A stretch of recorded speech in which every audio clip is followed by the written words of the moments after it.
Déjà aujourd'hui, je tiens tout d'abord à féliciter les responsables de la FECOFA pour avoir en tout cas été expéditif par rapport à ces dossiers. En tout cas, tout le monde a dit ce qu'il pouvait sur la toile par les truchements des médias.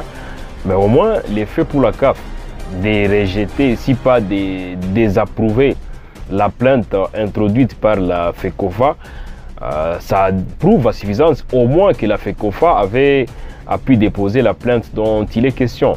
Maintenant, s'il faut revenir sur les faits, comme vous le savez, il y a quelques semaines, l'RDC a livré un match couperé pratiquement face à la Mauritanie. C'était bien évidemment un match retour comptant pour les éliminatoires pour la prochaine Coupe d'Afrique des Nations de football qui va avoir lieu en Côte d'Ivoire dans les prochains mois.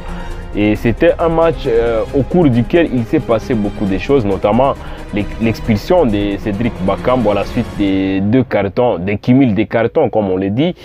Et l'avant-centre congolais avait été expulsé. Et dans l'opinion, tous les observateurs avertis du football étaient à l'unanimité d'accord que c'était une mauvaise décision de la part de l'arbitre tunisien qui avait sifflé cette rencontre-là. Donc il faut dire qu'au sein de la CAF, il y a quand même des commissions. Et la commission qui était chargée d'analyser de fond en comble la plainte introduite par la FECOFA, la Fédération Congolaise de Football Association, c'est sans nul doute la commission des arbitres. Et après avoir vérifié bien évidemment les tenants et les aboutissants de la plainte introduite par la FECOFA, il a été décidé, d'après nos informations, que la commission des arbitres de la CAF a apprécié la forme certainement de la plainte, mais étant donné que c'est difficile qu'on puisse revenir sur la décision de l'arbitre, et cette commission a beaucoup plus protégé son arbitre, et bien il faut quand même dire que Cédric Bakambu pourra purger au moins ces matchs de suspension.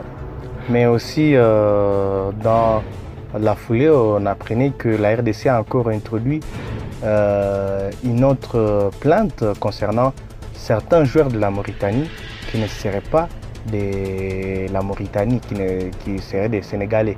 Absolument en fait, mais avant cela, en tout cas à ma connaissance, lorsqu'un joueur écope des deux cartons jaunes de manière consécutive au cours d'un match de football, il écope d'un match de suspension et pas deux.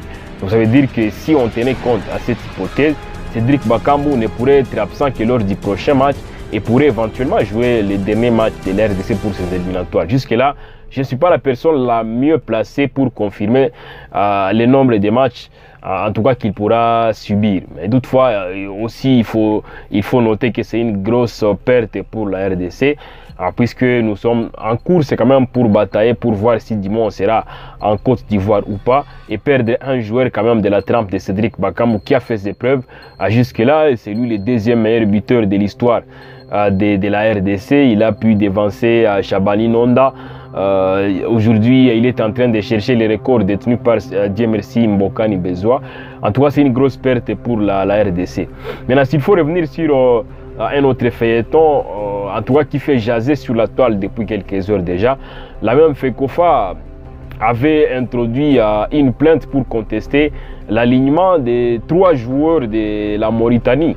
Il y a un qui avait déjà acquis la nationalité sénégalaise. Il y a 2 autres qui évoluaient sous la nationalité guinéenne et qui avaient été récupérés par la Mauritanie. Donc j'en profite pour saluer en passant notre confrère Genovic Moa, en tout cas qui est en train de creuser pour voir comment nous donner quand même des informations de ce genre, et c'est quelque chose à encourager.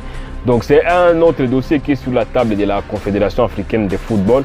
Espérons que si on n'a pas réussi à conserver Cédric Bakambu pour les prochains matchs, on pourra peut-être avoir gain de cause pour les dossiers de ces joueurs-là.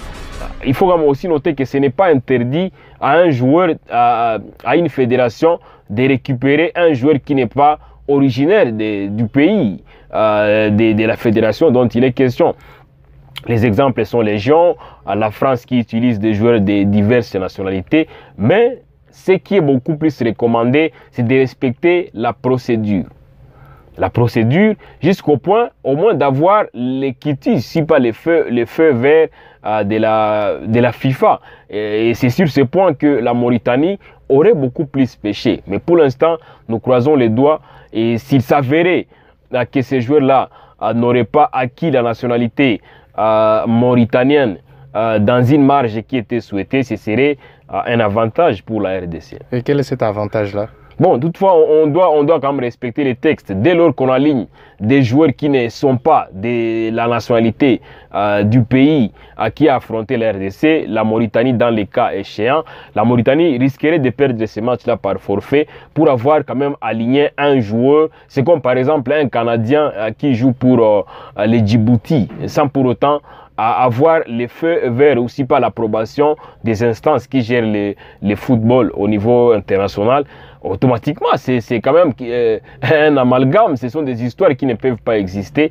Et la RDC, si elle parvenait à l'emporter dans les bureaux, on peut gagner ces matchs-là par forfait, ce qui pourrait quand même nous faire grimper au classement de ces groupes-là.